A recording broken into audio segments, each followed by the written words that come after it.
est en ligne.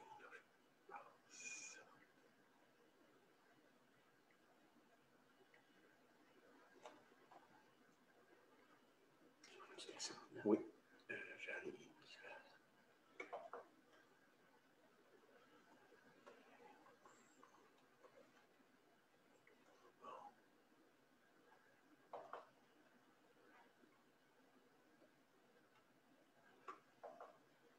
OK, on est en direct.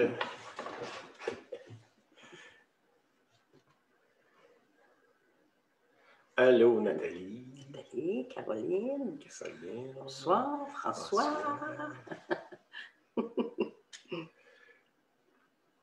Céline. Bonsoir à Marc aussi. Bonsoir. Najo. Najo. Najo, notre ami Najo. Alexandra. Alexandra. Il y a 2 autres Najo à part de nous autres. Là. Mm-hmm. Là, on peut te reconnaître. Lina. Allô, Lina. Bonsoir à nous deux. Merci, Lina. Denis. Salut, Denis. Denis, Nathalie. Allô, Nathalie. Allô, allô. Pierre, les amis. Salut, Pierre. Suzanne. Suzanne.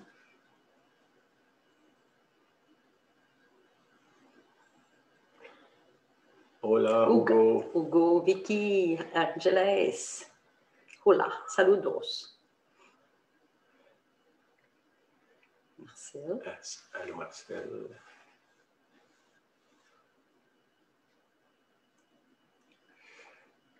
Daniel, allô.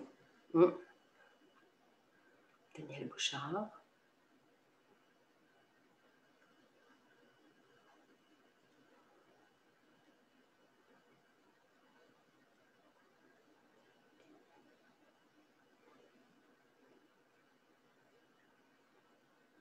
OK, on va commencer.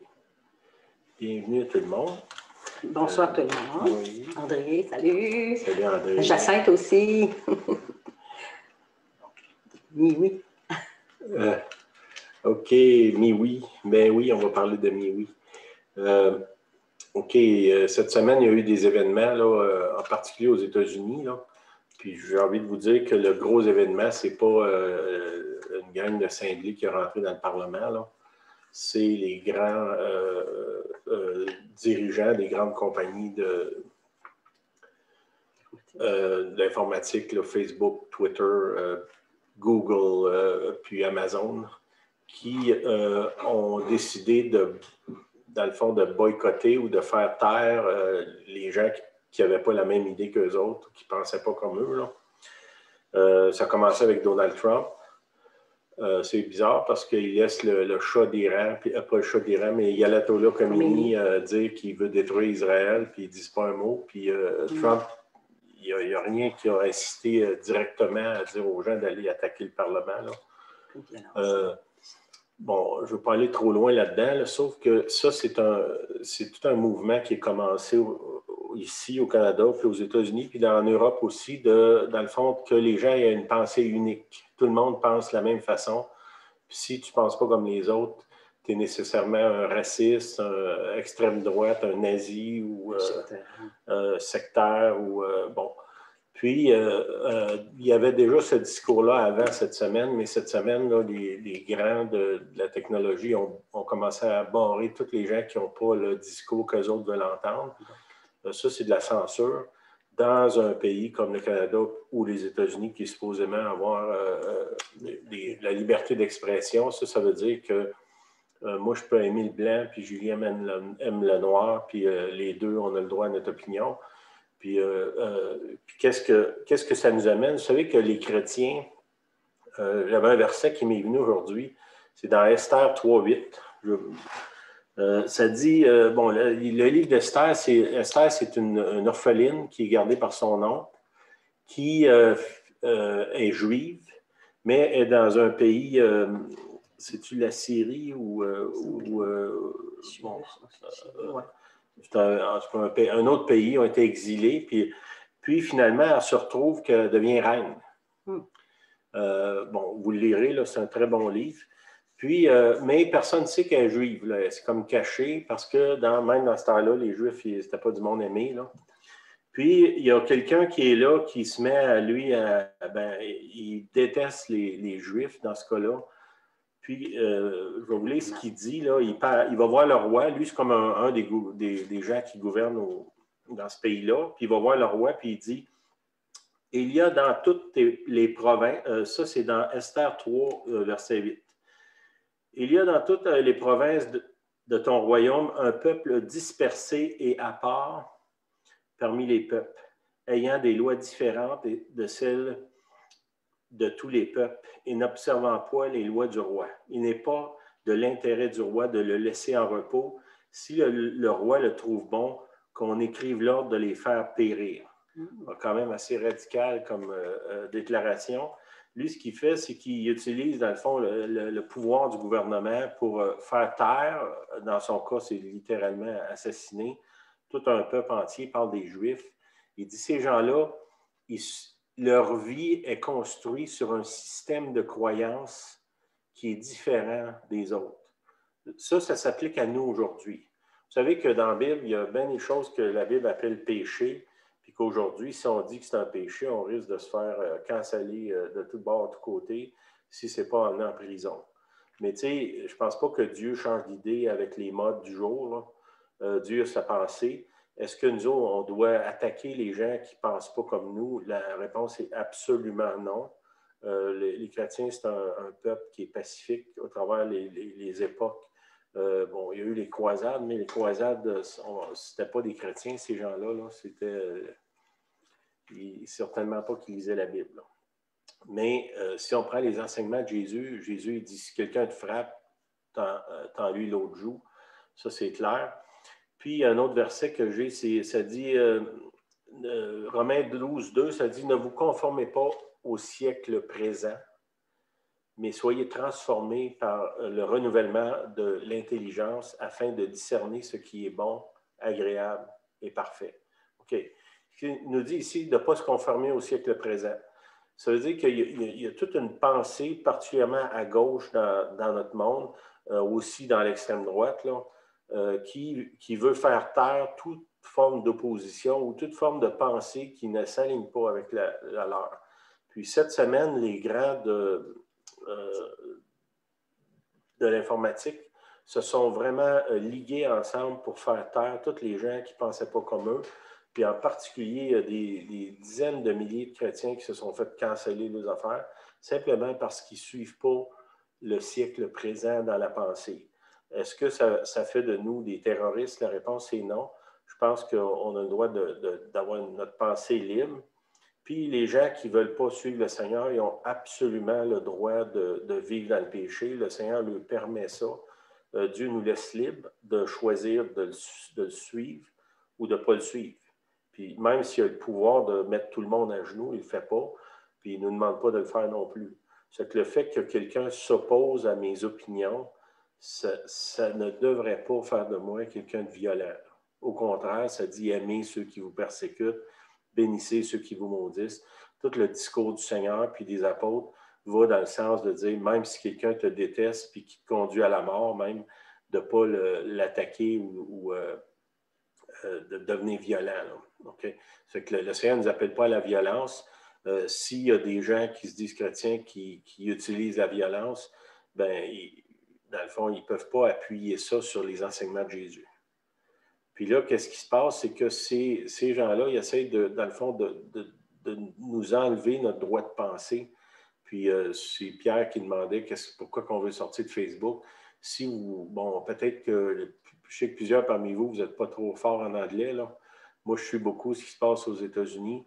Puis il y a vraiment, vraiment une police de la pensée qui est là dans Facebook, dans Google, dans Twitter, que si tu ne penses pas comme eux, c'est pas juste on enlève les gens qui sont des extrémistes qui disent d'assassiner les autres, là. C'est même la pensée des passages de la Bible. En Californie, on vote une loi pour dire que la Bible, c'est un livre haineux qui devrait être brûlé.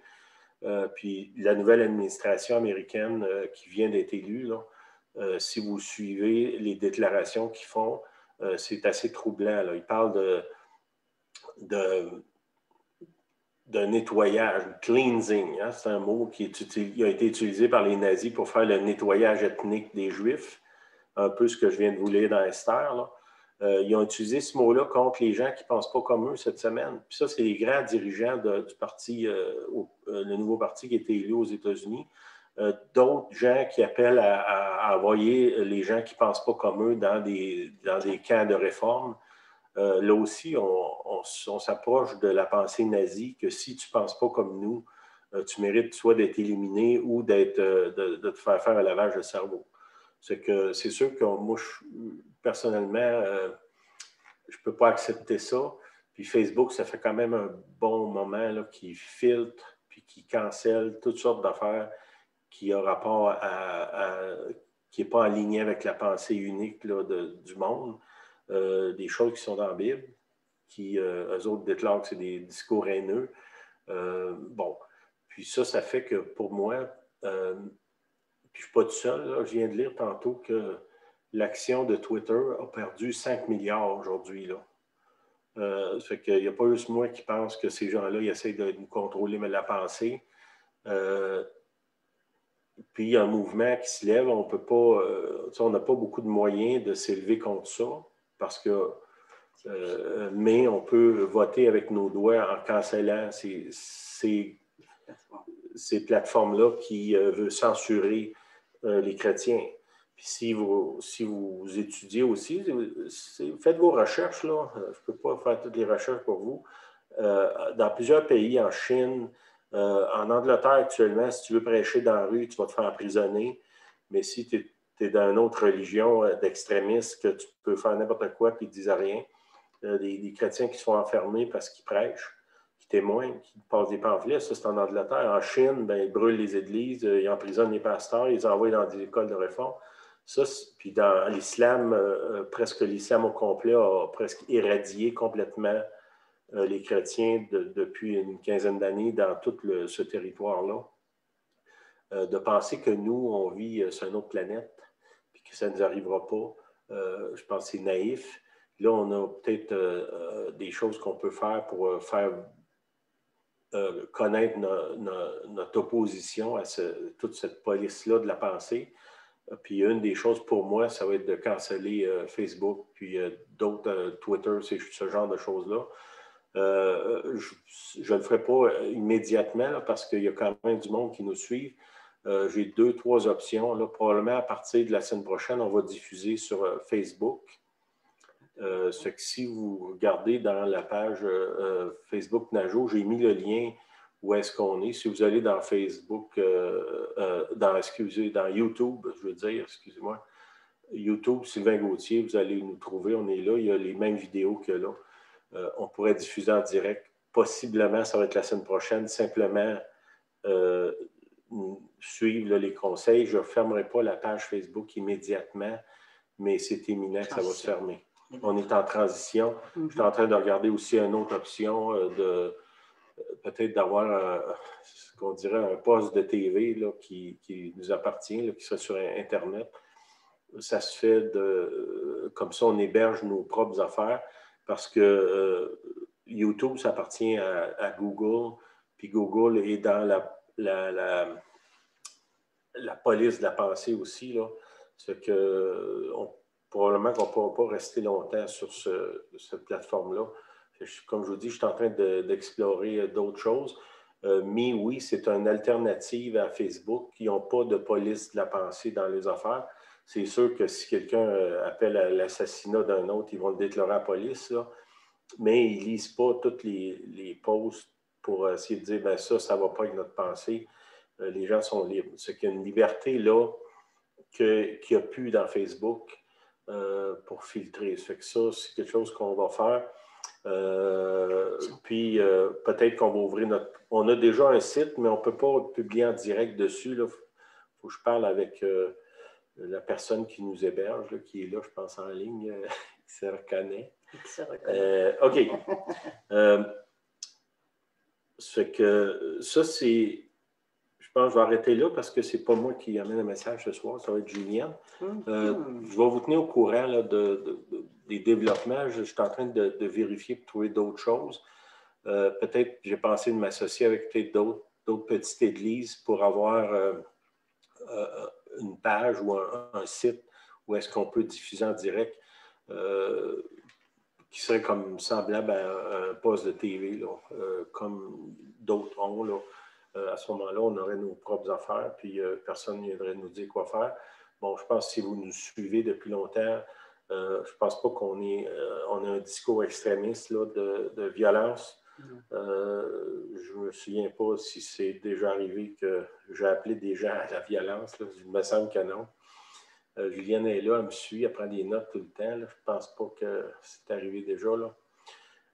Des fois, il y a des choses qui me fâchent, mais pas de m'amener à la violence. C'est que ça, mais en même temps, comme je vous dis, le fait qu'on est croyant, puis qu'on est aligné sur ce que Jésus dit dans la Bible, puis il y a des choses que Jésus déclare péché, puis Jésus, il ne change pas d'idée. Puis si nous, on se réclame chrétien, on ne peut pas changer d'idée, puis dire, ben là, on va se conformer au siècle présent, parce que la Bible, c'est un vieux livre, ça ne s'ajuste pas, puis tout ça. Dieu, quand il a permis d'écrire la Bible, il savait aujourd'hui ce qu'on serait, il savait tout ça. Là. Dieu connaît le début puis la fin de l'histoire de l'humanité. C'est qu'il n'a pas changé d'idée, puis il n'a pas commencé à barrer des passages dans sa parole parce qu'aujourd'hui, tout le monde veut faire n'importe quoi. Là. Fait que nous, on s'aligne là-dessus. Puis je vais finir avec une chose, c'est dans l'Apocalypse, c'est vers la fin de l'Apocalypse, je ne me souviens pas le verset, là, mais ça dit la liste des gens qui se font tirer dans l'étang de feu. Okay? On pourrait appeler ça l'enfer. Là. Le premier sur la liste, c'est les lâches. Ça veut dire que si on n'a pas le courage de se tenir debout pour ce qu'on réclame être nos convictions, on est les premiers dans la ligne pour se faire tirer dans l'étang de feu à la fin. C'est quand même sérieux. C'est un temps pour être courageux. Puis le courage, c'est de se tenir debout quand tout vient contre nous. Puis ça, c'est important. Puis comme je vous dis, l'Apocalypse, puis encore là, l'Apocalypse, c'est les paroles directement de Jésus lui-même. Là. Fait que si vous croyez en Jésus, vous devez croire ce qu'il dit. Puis dans ce passage-là, là, à un moment donné, fouillez, vous allez le trouver. Là. Ça dit que les premiers qui s'en vont dans le trou, c'est les lâches. C'est que ça, réfléchissons là-dessus, puis prions, puis Seigneur, donne-moi du courage. Donne-moi du courage pour garder ma foi, mes convictions, puis que je me plie pas à la police de la pensée qui est en train de se lever dans le monde occidental actuellement. Amen. Je vous laisse la place avec Julienne, qui a probablement un meilleur message que le mien. On va se tasser un peu.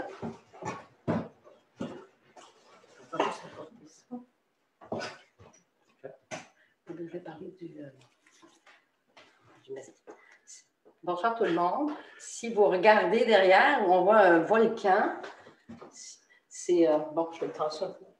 Je ne le tasserai pas. Le volcan, c'est le Popocatépetl du Mexique, exactement à Puebla. Vous pouvez imaginer qu'un matin, alors qu'on sort d'une réunion de l'église, ce qu'on a en face de nous, là, c'est exactement le volcan que vous voyez derrière, qui est fumant comme ça. Puis, quelques instants après, on entend comme un coup de tonnerre. Puis là, les gens nous disent « Oh, c'est le volcan ». J'étais très impressionnée par le fait d'avoir un volcan qui fume devant moi. Alors, c'est l'image de ce soir. Nous sommes à Puebla. On est environ en 2016-2017. Moi, je vais vous parler de la vie à l'intérieur. Si je suis trop loin, je suis... Non, c'est parfait.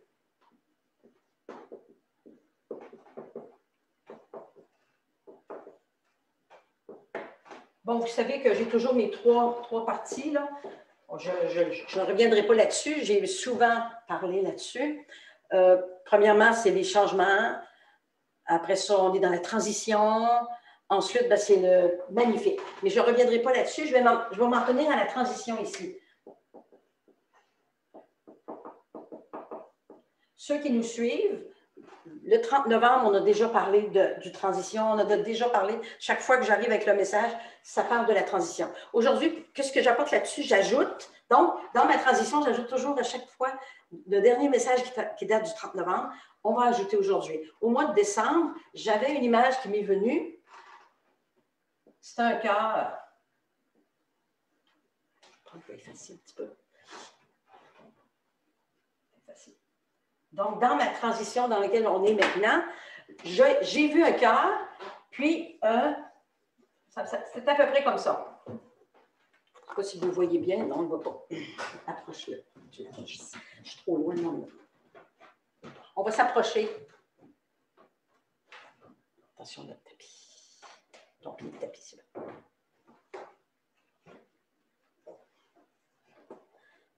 C'est correct. Donc, j'ai une image, c'est un cœur. Et comme vous voyez, il y a une espèce de tourbillon et ça s'arrête. C'est ce que j'ai vu en décembre. Et ça m'a dit ici, stop. Donc, pour moi, ça représentait... Pour moi, ça représentait des activités à l'extérieur qui sont parfois étourdissantes, comme un vertige. Et tout à coup, ça fait stop. Et le verset, c'est le psaume 46. 46, 11. Psaume 46, 11. Donc, mon cœur, je le vois. J'ai le tourbillon qui dit, oh, c'est vertige, c'est l'étourdissement autour, activité extérieure. Et c'est stop. Psaume 46, 11 que Sylvain va lire. Arrêtez et sachez que je suis Dieu. Je domine sur les nations, je domine sur la terre. Donc, dans le stop, ça veut dire arrêter. Mais le mot arrêter, je vais l'écrire parce que dans la version anglaise, j'ai pris le temps d'aller dans la version anglaise qui dit « Cessez de vous efforcer de faire, cessez de vous efforcer d'obtenir. » Donc, dans nos activités, on est en train de faire beaucoup de choses, puis est-ce qu'on veut obtenir beaucoup de choses? Dieu dit « C'est assez, stop. » Dans le stop, ben, on pourrait dire le COVID nous est arrivé, COVID-19. Bon, est-ce que c'était prévu? Est-ce qu'on s'était préparé? Est-ce que Dieu contrôle tout ça? Oui. Donc, le stop, ben, c'est venu avec le confinement. Alors, à ce moment-là, notre vie extérieure, évidemment, on a dû se tourner à l'intérieur. Quand on parle à l'intérieur de la maison, hein, les activités, on ne voit rien. Ça prendrait créer, on voit. Non, c'est correct? Oui, parce que tu es en délai. OK. Donc, arrêter veut dire arrêter de cesser de vous efforcer. Donc, il y avait de l'effort qu'on faisait, des activités sans cesse. Dieu nous dit d'arrêter. Évidemment, toutes les activités extérieures sont confinées. Nous devons nécessairement rentrer à l'intérieur. Donc, les gens sont revenus à l'intérieur de leur maison. Mais moi, je veux pousser un petit peu plus loin parce que qu'est-ce qui se passe à l'intérieur? On a des versets qui disent, dans Luc 17, 20, que je vais lire, les pharisiens demandèrent à Jésus quand viendrait le royaume de Dieu. On va parler du royaume de Dieu aujourd'hui. À l'intérieur, c'est le royaume de Dieu. Et Dieu répond, le royaume de Dieu ne vient pas de manière à frapper le regard. Donc, le royaume de Dieu, c'est rien de flamboyant. Waouh, c'est rien de flamboyant. On ne dira point, il est ici, il est là, car le royaume de Dieu est au milieu de vous. Ça, c'est le verset, Jean. Je veux qu'on le prenne en note, 17. Non, c'est Luc. Oh my God. Luc 17, 20. Puis dans une autre version, il est dit que le royaume de Dieu est à l'intérieur de vous. Donc, à l'intérieur, ici, il y a le royaume. Donc, est-ce qu'on a une vie à l'intérieur? Oui. Moi, je dirais une vie dans l'intérieur. Donc, j'ajoute ma vie à l'intérieur dans ma maison. Il faut qu'elle devienne une vie dans l'intérieur de moi. Le royaume est à l'intérieur. On vient de lire dans Luc 17, 20. On continue. On va continuer. Okay. Parce que le royaume de Dieu, il a été prêché, Jean-Baptiste l'a dit dans Matthieu, le royaume des cieux est proche, repentez-vous. Jean-Baptiste en a parlé, parce que Jésus, bientôt, s'annonçait. Le royaume des cieux, c'est aussi, Jésus, il dit, il faut le recevoir comme un enfant. Un enfant, vous savez, c'est combien un enfant? C'est l'innocence. Il faut accepter le royaume de Dieu qui vient comme un enfant. Puis après ça, on a vu dans Romains 14, 17, Sylvain, tu veux lire? Romains 14, 17, parce que ça parle du royaume des cieux. C'est un verset important, ça. parce que ça a un lien avec le message de Sylvain de la semaine passée. Romains 14, verset 17. Car le royaume de Dieu, ce n'est pas le manger et le boire, mais la justice, la paix et la joie par le Saint-Esprit. Paix, joie et justice. Donc, normalement, dans votre intérieur, parce que l'on de l'extérieur, qui est maintenant confiné, beaucoup de restrictions d'ailleurs, on vient à l'intérieur, on devrait trouver le royaume des dieux, dont la paix. La semaine passée, Sylvain, on parlait beaucoup du verset qui dit, Jean 14, 27, je vais le lire pour vous, là. Jean 14, 27, tiens, Sylvain va le lire. Je vous donne ma paix. Ouais, ça dit, je vous laisse la paix, je vous donne ma paix, mais c'est important de lire tout le verset. Je ne vous donne pas comme le monde donne, que votre cœur ne se trouble point et ne s'alarme point. Donc, c'est dans Jean 14, 27. 27. Jean 14, 27, la paix. Que Sylvain a parlé la semaine passée, mais moi, puis à la fin du message, j'ai dit que votre cœur ne se trouble pas. Je crois que si on regarde autour de nous maintenant, tout ce qui se passe dans le monde entier, autant aux États-Unis, Canada, que dans tout ce qui se passe dans les médias, notre cœur est facilement troublé. Le mien comme le vôtre. Puis après ça, comme le dit le verset, Dieu va nous donner, Jésus nous donne la paix, mais pas comme le monde donne. Comment que le monde donne la paix? C'était ma question aujourd'hui. Donc, je vais vous laisser plusieurs questions, peut-être sans réponse. Comment le monde nous donne une paix? Bien, probablement par une paix momentanée, une paix circonstancielle, si j'ai de la belle visite qui s'en vient, si je gagne le Loto-Québec, ou si je reviens d'un beau voyage, je rencontre des amis extraordinaires, c'est une paix. Mais ce n'est que momentané et circonstanciel. Jésus veut nous donner une paix durable. Donc, dans 14, 27, cette paix-là, ici, là, c'est une paix durable, qui ne dépend pas des circonstances autour, qui ne dépend pas de mes activités, qui ne demande pas de ma luxure, de posséder davantage. Dieu me dit, arrête, sache qu'à l'intérieur de toi, il y a la paix. Il faut la trouver. Il semblerait qu'on ne sait pas trop comment la trouver. Donc, où puis-je trouver la paix? Évidemment, c'est à l'intérieur. Donc, il y a un autre verset qui dit, cherchez Dieu premièrement. Cherche-le pendant qu'il se trouve. Un verset, c'est le suivant. Matthieu, je ne sais pas. Je n'ai pas marqué. C'est pas grave. Il est bien dit de chercher Dieu pendant qu'il se trouve. Donc, est-ce qu'il serait possible, encore une question, qu'un jour, on ne le trouvera plus? C'est troublant de dire ça. Donc, notre cœur est troublé par les circonstances extérieures. On doit chercher la paix à l'intérieur de nous, parce que c'est là qu'il y a la paix durable. Puis, il faut chercher Dieu, il faut chercher pendant qu'il se trouve. Puis, un autre verset dans Jacques, chapitre 4, au verset 8. Jacques, chapitre 4, au verset 8. Jacques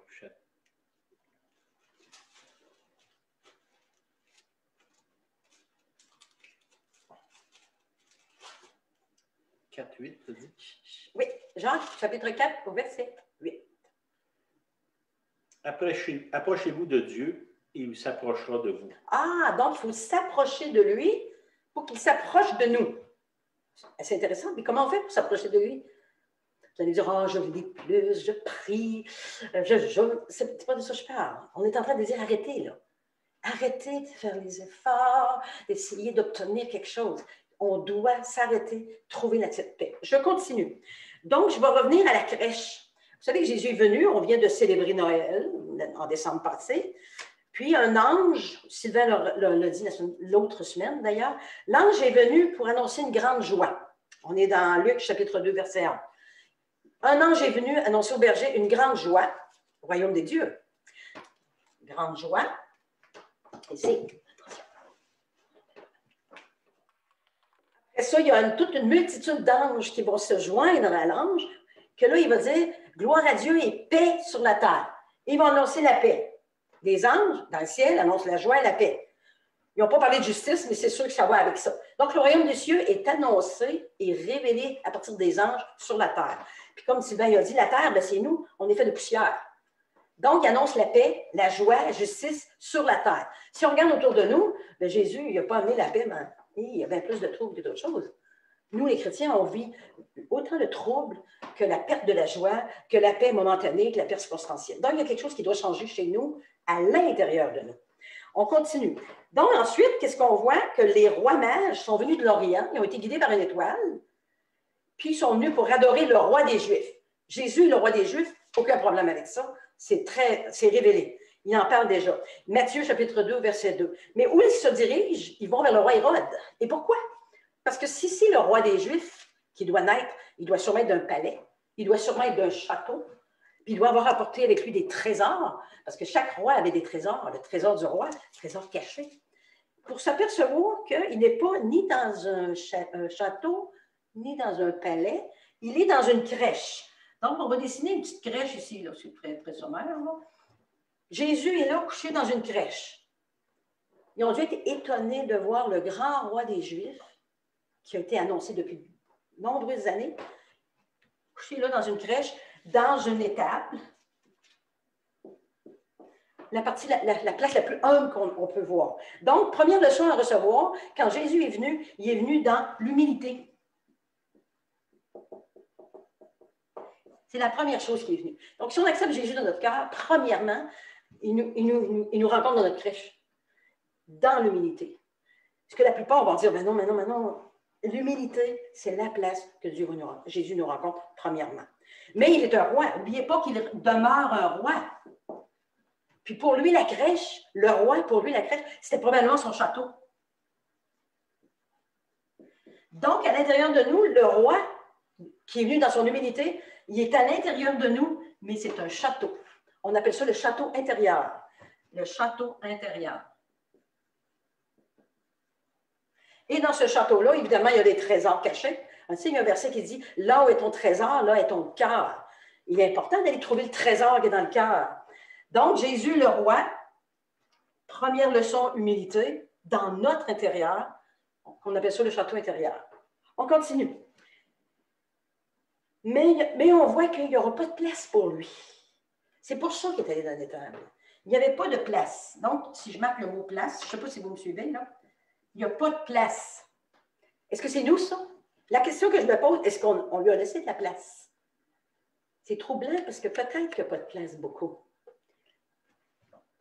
Est-ce que je lui fais de la place? C'est beau d'avoir Jésus Jésus, j'ai donné ma vie à Jésus, j'ai donné ma vie à Jésus-Christ. Est-ce qu'on lui a fait de la place? C'est assez intéressant parce que plus tard, Jésus dit à ses disciples, je m'en vais, puis là où je vais vous préparer une place. Alors que nous, on ne lui laisse pas de place, lui, il nous prépare une place. Assez troublant, hein?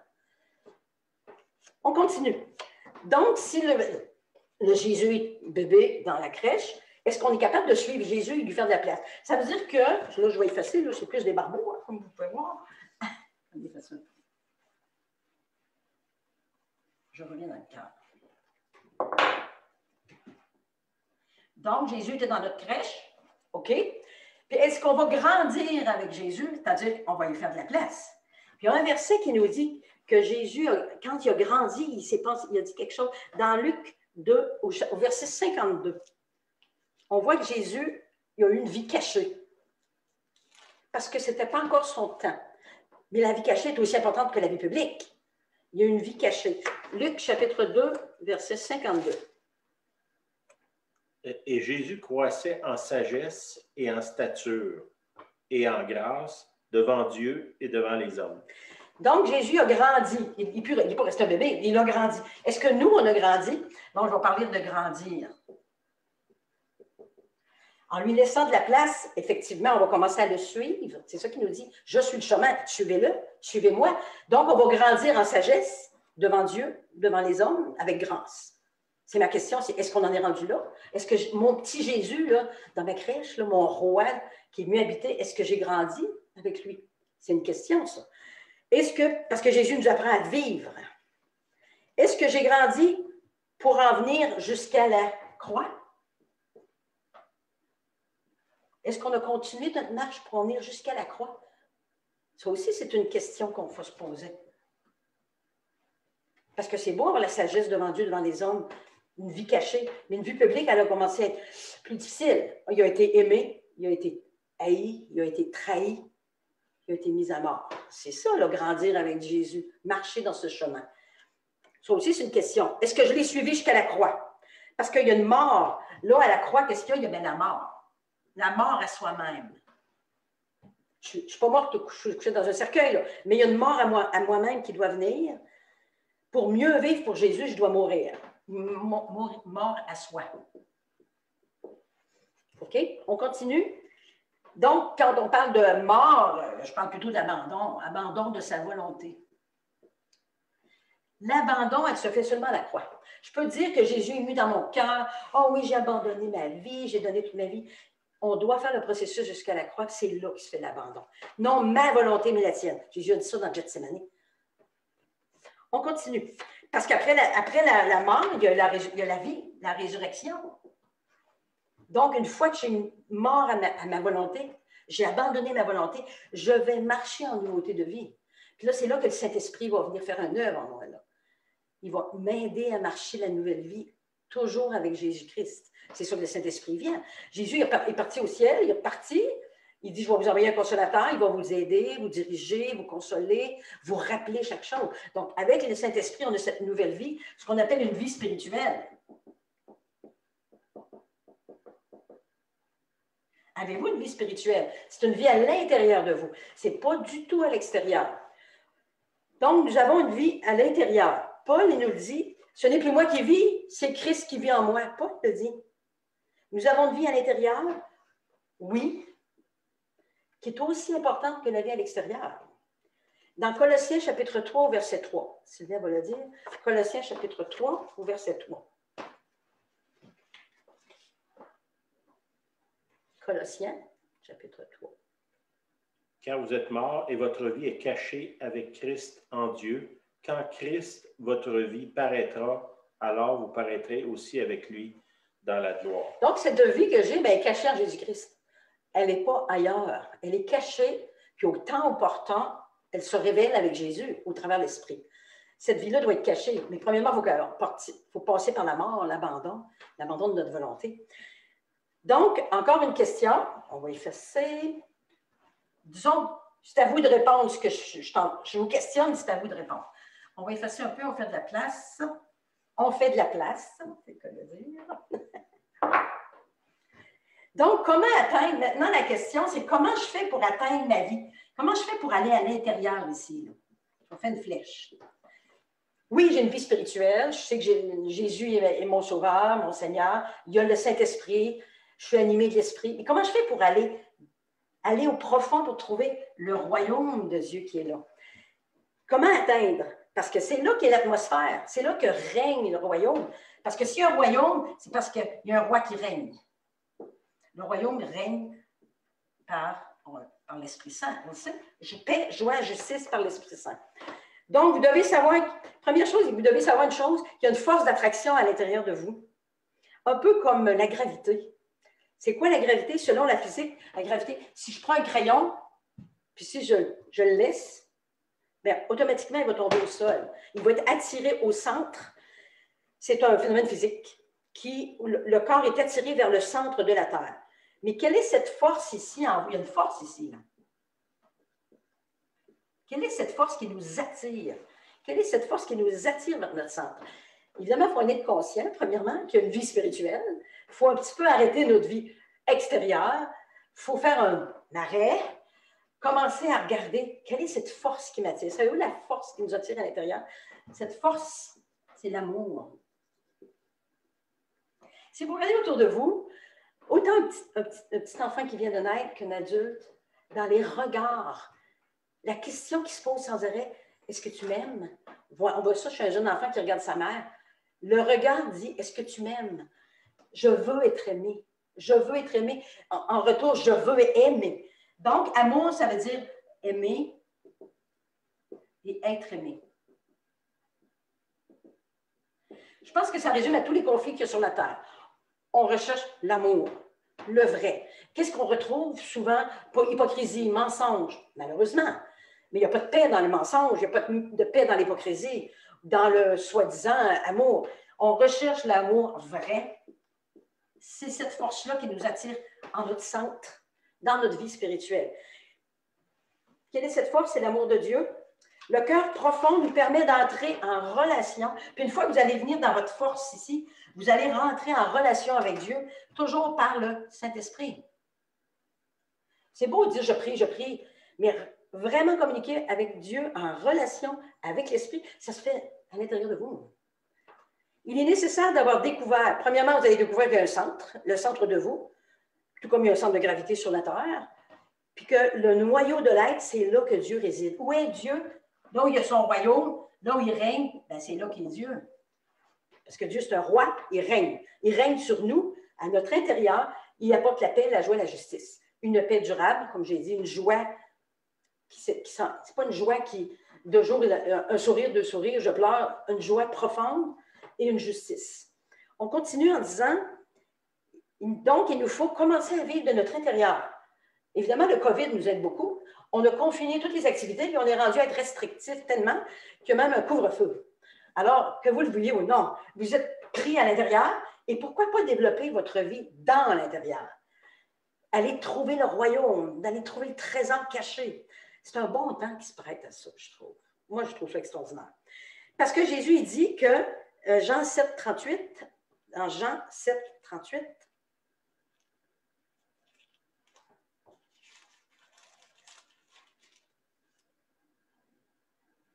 celui qui croit en moi, des fleuves d'eau vive couleront de son sein, comme dit l'Écriture. Donc, une fois qu'on va trouver ce royaume-là, là, la paix, la joie, la justice, ça va être comme un fleuve qui va sortir. Mais pourquoi il va sortir? Parce que quand c'est trop plein, un trop plein, ça sort, vous savez. Là. Et ça sort, ça fait quoi? Ça va émerger sur d'autres, se répandre à l'extérieur. Donc, de l'intérieur, quand vous êtes rencontrés dans votre royaume, quand vous rencontrez Dieu vraiment, il y a quelque chose qui va se passer qui va sortir pour aller vers l'extérieur. C'est ça qu'on a besoin dans un monde qu'on vit aujourd'hui. Les gens sont de plus en plus en détresse. On vit des déceptions, on vit de la frustration, on vit de l'incompréhension, puis on veut de la transparence, puis on veut la vérité. Tout le monde désire ça. Mais c'est à l'intérieur qu'on l'a trouvé. Parce qu'il n'y a pas de vérité dans le mensonge, puis il n'y a pas de vérité dans l'hypocrisie, puis dans les soi-disant, puis dans les moitiés mensonges, les mi-mensonges, voyez-vous? Donc, on continue dans cette descente, parce que là, on va parler de descente dans notre vie spirituelle. Je vais laisser le cœur, là. Parce qu'on est toujours dans le cœur, là. On est au centre ici, puis on veut descendre pour aller voir. Donc, dans la descente, je verrais ça comme un escalier, comme ça. Hé, bel escalier, un bel escalier. Je verrais des escaliers. Ça veut dire quoi? Ça veut dire que le jour, je dis, moi, je veux vraiment expérimenter Dieu dans mon centre. C'est une belle prière. J'ai donné ma vie à Jésus-Christ. Je suis déjà sur un palier. Peut-être qu'il y a longtemps que je suis là, bien installé, facile, très confortable. Mais avec Dieu, il y a toujours un petit peu plus. Alors, il nous demande, hey, un petit peu plus. On peut descendre ici un peu plus. Et ainsi de suite. Voyez-vous? Et plus qu'on descend, qu'est-ce qu'on aura? On va rencontrer la paix? Peut-être pas tout de suite, malheureusement. Ça va prendre un peu de persévérance. Donc, déjà, le fait de vouloir descendre, merveilleux, mais ça va prendre de la persévérance. Pourquoi je vous dis ça? Parce que dès qu'on commence à descendre ici, les premières choses qui vont vous sortir, c'est les mauvaises choses, qui n'est pas très joli. Nous autres, on veut la paix, mais avant de rencontrer la paix, il y a du ménage à faire. Faisons de la place, comme on dit. On va aller voir dans les... Donc, qu'est-ce que je rencontre? Des zones d'ombre et des zones de lumière. Qu'est-ce que j'entends par zone d'ombre? C'est le Galates 5, 19, 20, 21. C'est pas très joli, ce qu'on rencontre. Je voudrais vous dire que tout est beau, c'est merveilleux. C'est pas très joli, mais il y a une façon de s'en sortir. Parce que moi, je veux atteindre la paix. Une paix durable, comme le royaume le dit. Dans Galates 5, au verset 19 et 20, 21. Or, les œuvres de la chair sont manifestes. Ce sont l'adultère, l'impudicité, l'impureté, la dissolution, l'idolâtrie, la magie, les inimitiés, les querelles, les jalousies, les animosités, les disputes, les divisions, les sectes, l'envie, les meurtres, l'ivrognerie, les excès de table et choses semblables. Je vous dis d'avance que, comme je l'ai déjà dit, que ceux qui commettent de telles choses n'hériteront point le royaume de Dieu. Okay. C'est le 21. OK, le 21 aussi. C'est quoi dit? Là, après, c'est les dons. Oh non, pour les fruits de l'esprit. Donc, si on dit Galates 5, versets 19 et 20, hein, c'est ça, 20, 21? 19, 21.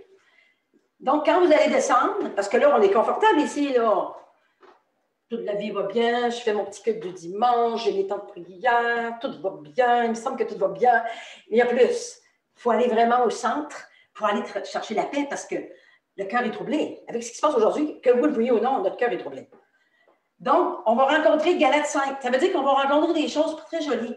C'est sûr que je ne suis pas une meurtrière, je ne suis pas une voleuse, mais des petits mensonges de temps en temps, un peu de dispute peut-être, un peu de frustration, et j'en passe, et j'en passe, et j'en passe. Donc, à chaque fois que je rencontre une chose, qu'est-ce que je fais? Bien, je la porte à la croix.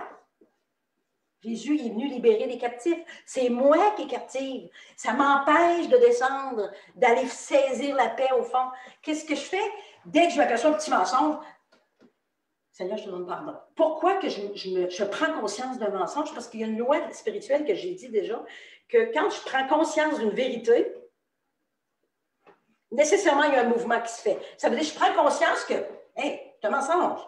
Qu'est-ce que je fais? Tout de suite, je le confesse à la croix.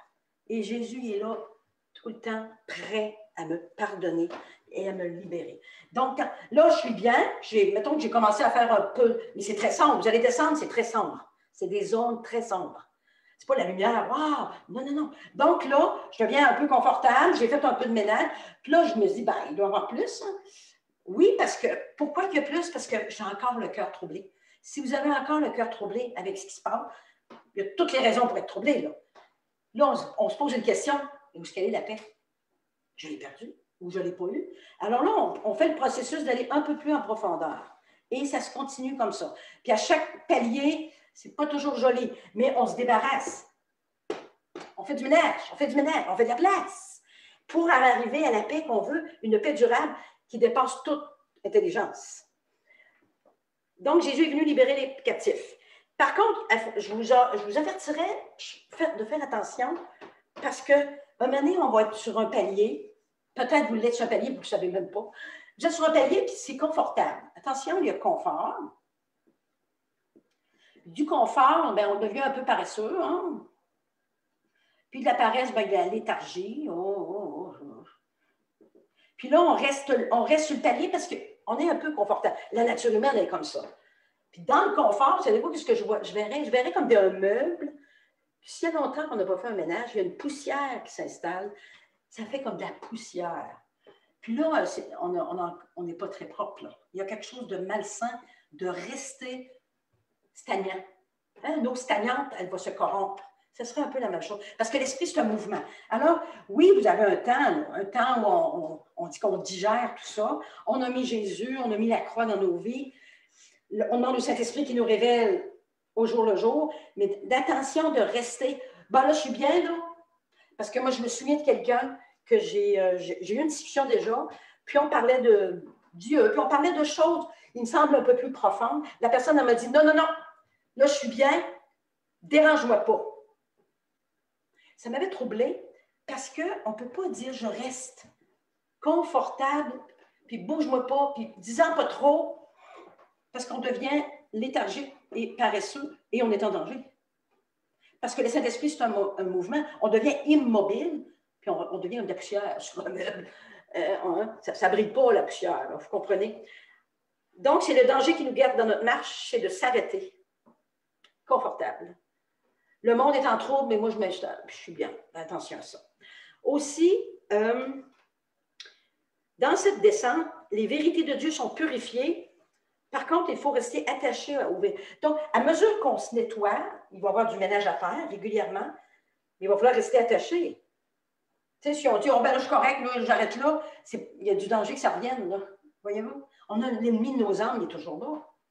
Oh non, moi, j'ai réglé tout ça, l'orgueil. Faites attention. Il y aura toujours un peu d'orgueil à quelque part. C'est pas pour rien que Jésus est venu, premièrement, dans l'humilité la plus grande dans une étable. Pour contrer nos premiers parents, qui le premier péché qui se fait chuter, c'est l'orgueil. Je vais devenir comme Dieu, connaître tout, savoir tout, je serai tout puissant. C'est l'orgueil qui fait parler de ça. Jésus, pour contrer ça, il est venu dans la façon la plus humble possible sur terre, dans une étable. Et ça nous parle aussi d'humilité. Donc, si on descend, Oui, on veut descendre. Attention de ne pas perdre ce qu'on a déjà acquis, parce qu'on va se faire voler. Il y a des voleurs autour de nous, vous savez, le voleur de nos âmes. Tout au fond, pour en arriver à trouver la paix. Là, je vais vous donner un truc avant de terminer. Je pense que c'est l'heure de terminer, là. Cette descente dans nos profondeurs, parce que là, on parle de descendre. Vous allez me dire, qu'est-ce qui se passe ici? Quand je suis ici, puis là, j'arrive là, moi, je me suis aperçue que autant je suis ici, rapidement, je suis là, quand j'accepte de descendre. Je n'ai pas, là, bon, ça prend une journée, 2 jours, 3 semaines, 1 mois. Ça se fait rapidement. Hop, je suis rendue sur un autre palier. Mais il y a encore du ménage à faire. Il faut demander au Saint-Esprit. Mais le truc que je voulais vous laisser, c'est dans cette descente, dans mes profondeurs, le truc, c'est de faire silence. Faire silence. Ça, puis le silence, j'ai trouvé ça quelque part. Le silence, c'est un bon critère pour savoir si votre cœur est purifié. Parce qu'on parle de purifier le cœur. On parle de purifier. Comment savoir si mon cœur est purifié? C'est dans mes temps de silence. Donc, vous voulez changer le monde? Tout le monde dira, on veut changer le monde, des changements dans le monde. Commencez par vous-même. Puis de cette lumière qui va briller, ce royaume qui est là, que vous allez avoir goûté. Goûter comme le Seigneur est bon, c'est ça, là. De l'intérieur, vous allez en jaillir vers l'extérieur. Les gens, ils vont le désirer, ils vont être attirés à vous. Qu'est-ce que vous... Parce qu'il va y avoir de la lumière ici. On dit la lumière brille dans les ténèbres. Les ténèbres, c'était moi. Puis là, de plus en plus, il y a moins de ténèbres, il y a plus de lumière, mais c'est toujours sombre. Puis je touche à la paix, malgré mes zones d'ombre, je touche à la paix, une paix durable. Je brille dans les ténèbres extérieures, mais Dieu brille dans mes ténèbres à moi.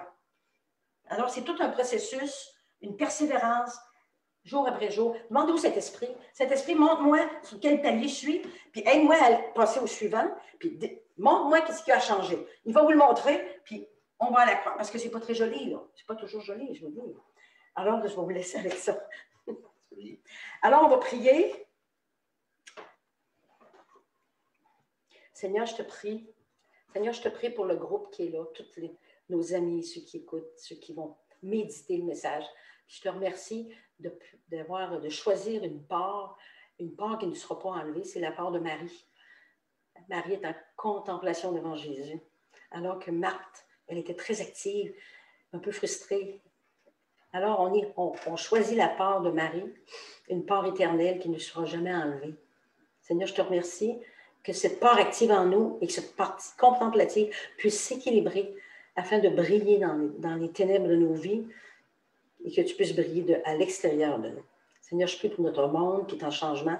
Premièrement, nous, le changement. Faisons la différence dans notre monde.